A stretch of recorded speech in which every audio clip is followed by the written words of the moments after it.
Yamamoto Nutrition, proud sponsor of RxMuscle. Visit YamamotoNutrition.com.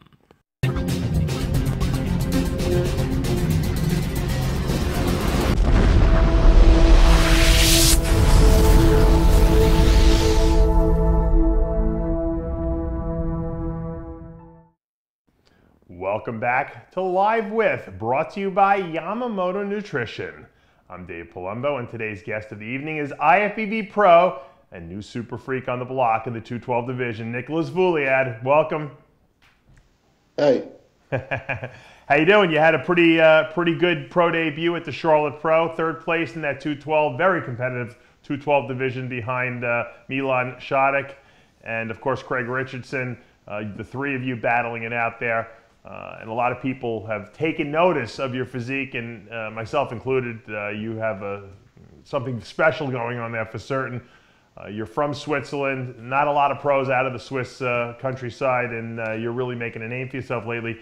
Nicolas, take us back, because a lot of people don't know who you are or where you come from. You know, where did this whole competition thing start for you? What was your first show? How old were you? Because I know you're only 26 years old now. Yeah, so yeah, I'm 26, and so I'm living in Switzerland next to Geneva. And I've started bodybuilding 5-6 years ago. And I've started with the European Championship, IFBB European Championship. And yeah, then I did 3 times the Swiss Championship. I won every time the division. And then I did 2 international shows. Mr. Olympia in Spain, and then the Arnold Classic last year in the USA, and I won both the division, and then I got the pro card. So this year was actually my first pro show, yeah. Yeah, what was interesting is in 2015 you were a middleweight, which means you couldn't weigh more than 176 pounds. In 2016 you were a light heavyweight. What did you weigh at that 2016 victory? In 2016 it was the Arnold Classic. Yeah. Yeah, so yeah, I got actually, the problem I had when I was an amateur was my weight, because I was all the time at the limit.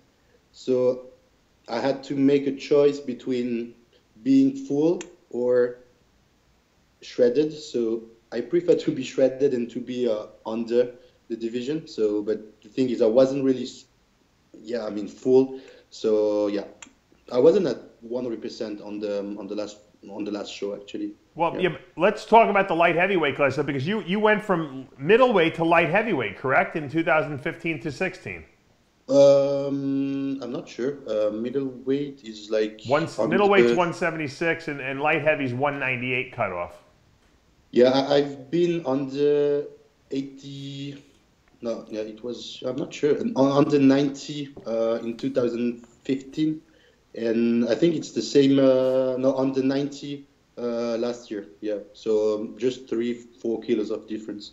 So 198, so you were under 198. Obviously you were having trouble making that weight class, so moving up to the pro ranks when you got the pro card.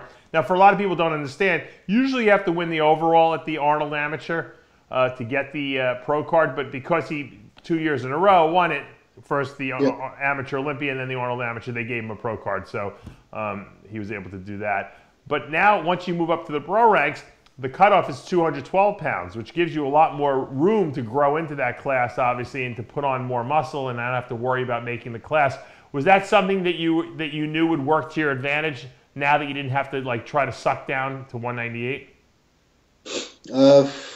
It's just, I think the thing is, when I knew I was a pro, I knew I wouldn't have anymore the problem of the weight. Right. So I said, okay, now we can build muscle and we don't need to count or calculate anything. So yeah, but now I saw I was already at the limit, so I will have to find a good balance for the next show, of course. Yeah.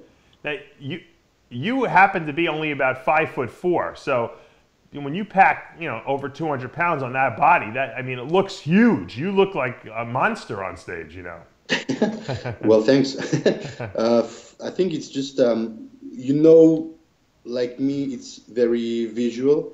So I'm not so big actually. It's just visual, the way you pose, and this is how it makes the difference. Yeah, well, 5'4", 200 something pounds is big.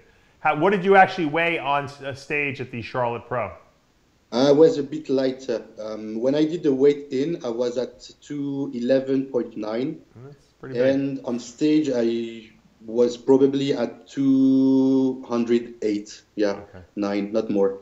Did you feel that you needed to be fuller or bigger, or do you think you were good? I think that's the first year with my coach, we found a good balance, a good package. The only thing is that I'm 26, so I don't have this maturity with my upper body. So Right. I need more details and striations on my upper body.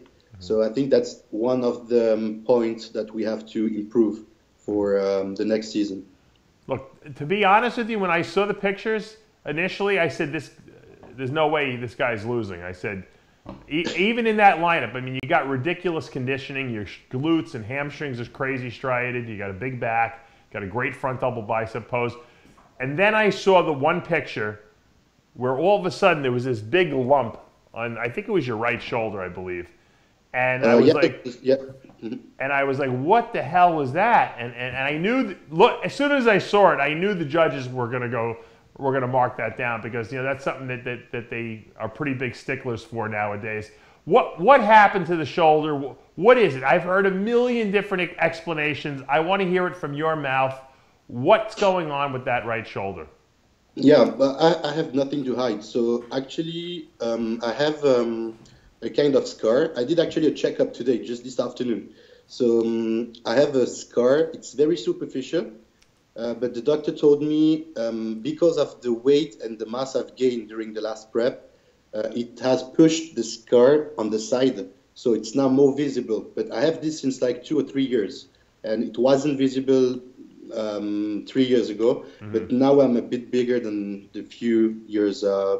Yeah, I mean, it's just more visible now. That's it. Nothing more. No synthol, or I don't know what I have heard. So there's nothing to drain there. There was no infection, is what you're saying. You're saying it's just old scar tissue that seems to be getting worse. Now, a lot of people don't realize, but when you have scar tissue there, and then the muscle is exerting a lot of pressure on it, sometimes, and I don't know if this is the case for you, sometimes a cyst will form in there. And you'll get a cyst. It almost acts like a cushion, it's almost like a callus there to protect the body from the scar tissue. So you might have something growing in there, like a cyst type, a little small cyst or something that you don't even see. And I'm sure once they go in there and surgically remove whatever's there, they'll probably find out what's going on, Yeah.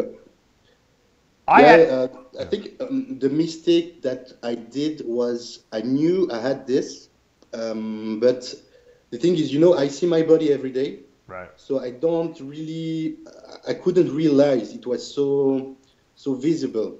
And it's only after the show when people and judges told me, okay, you have to be careful. Then I look at the pictures and I try to analyze, and I said, okay, it's true. I have to do something because it's not very aesthetic. And that's why I did immediately, I saw immediately my doctor just to get his version on this. And yeah, now I would do surgery and I would do the necessary. Yeah. So I'm assuming you're shutting it down for the rest of the season. That'll be it for the competition. You're not going to do any more shows? Yeah, I wanted to do New York Pro, of course, and Toronto.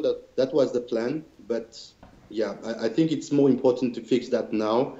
And I think it's good also because I can have a good rest. Right. And I did Charlotte, so now I know what I can do with the Pro, so I can get a better idea. So I think it's positive in a certain way because I know what I have to do now. I know what I have to improve, and I just have to fix that and to have a rest, and then I will come back better than before, of course. Now, question for you, because obviously you were going to do Toronto and New York, which makes sense. Those are big shows. What made you decide to do Charlotte first? Was it a warm-up?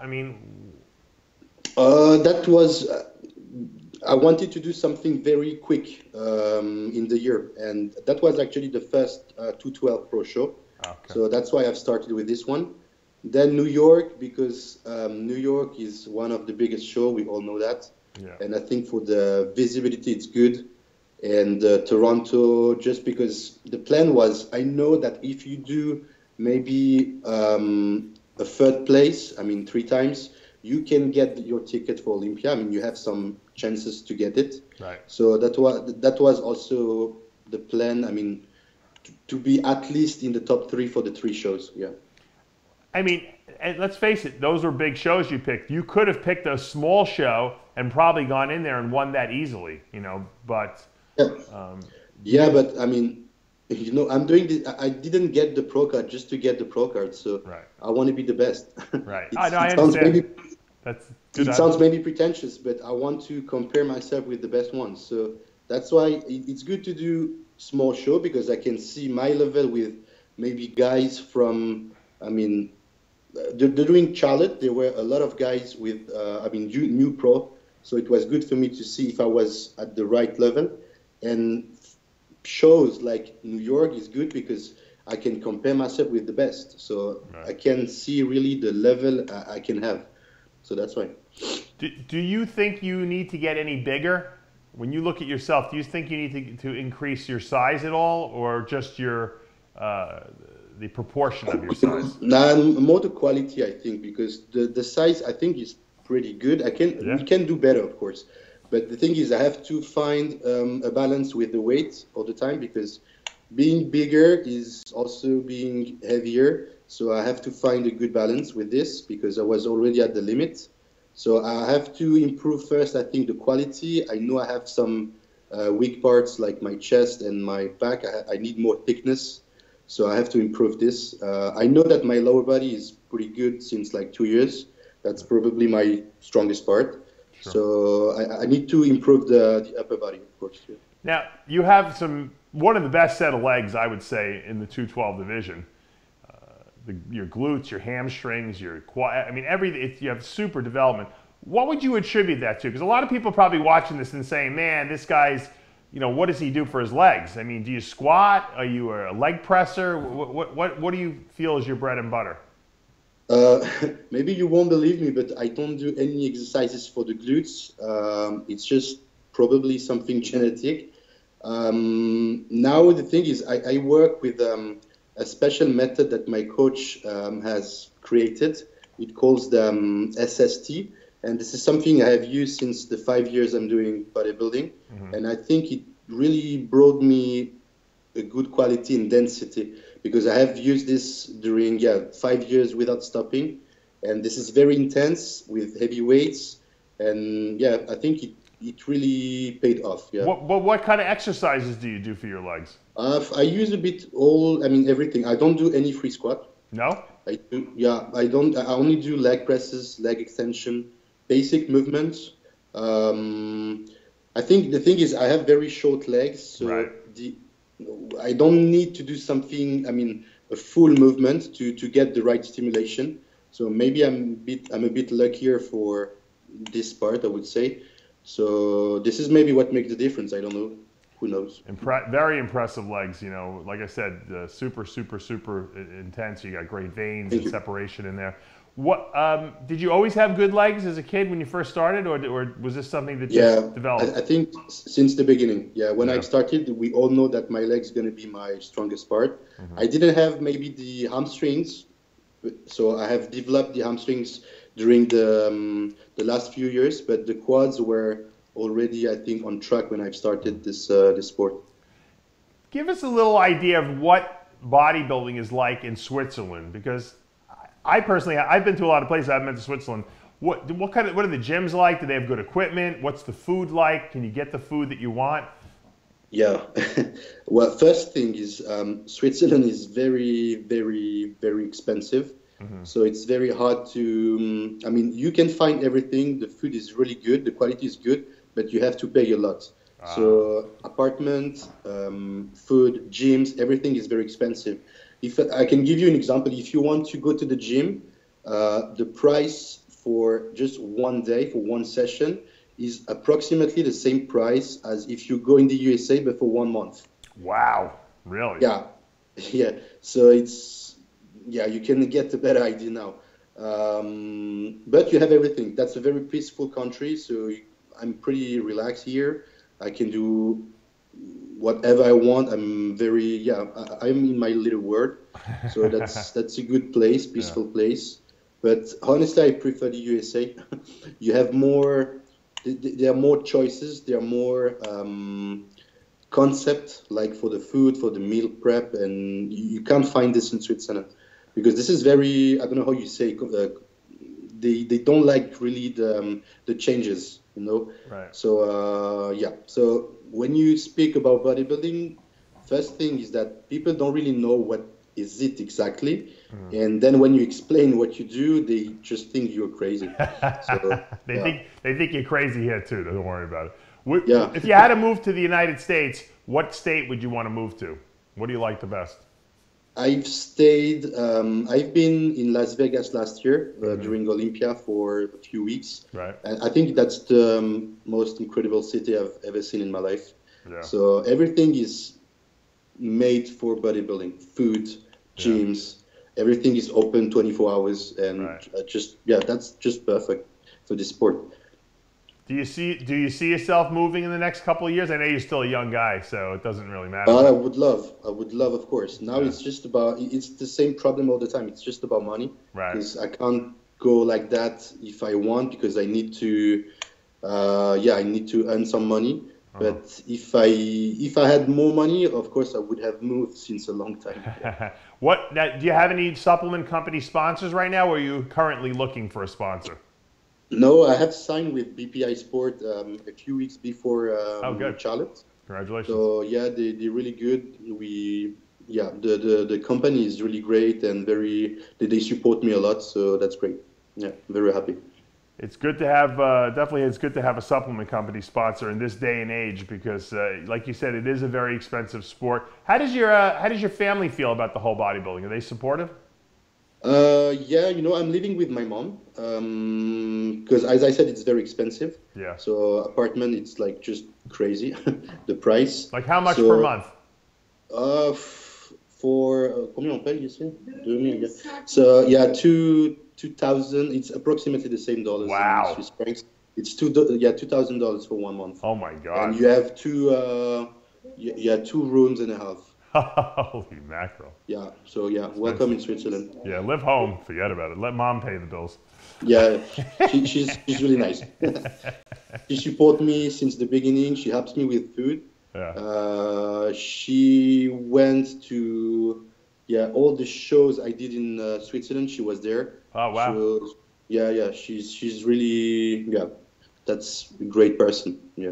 My dad used to buy the DVDs. He didn't go to the shows. Let's assume you take the rest of the year off, you get the surgery, the shoulder looks great. What would you like to do next year? Have you thought about it? Were you thinking maybe Arnold Classic? What do you think might be your first show? Honestly, my first plan, I really, really, really want to do the Arnold Classic in Ohio in 212.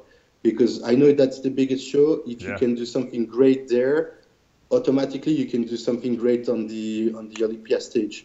So I think, I really want to do it because I want to prove that I can do it, even if I come from a small country. I want to prove that I can do it, and I want to prove also to America that even if I'm not in America, I can do something great. Yeah. Well, you got a tremendous physique with tremendous potential for the future. I'm glad you're taking care of that shoulder issue you had. And I know next year you're going to be back with a vengeance. And I think you're going to be one of the most difficult guys to beat in that 212, especially with another 8 months of training under your belt. Best of luck. Keep us updated and let us know how the shoulder surgery goes. Yep, sure, of course. All right. And that is going to take us to the end of another episode of Live With, brought to you by Yamamoto Nutrition. I'm Dave Palumbo, and we'll see you next time.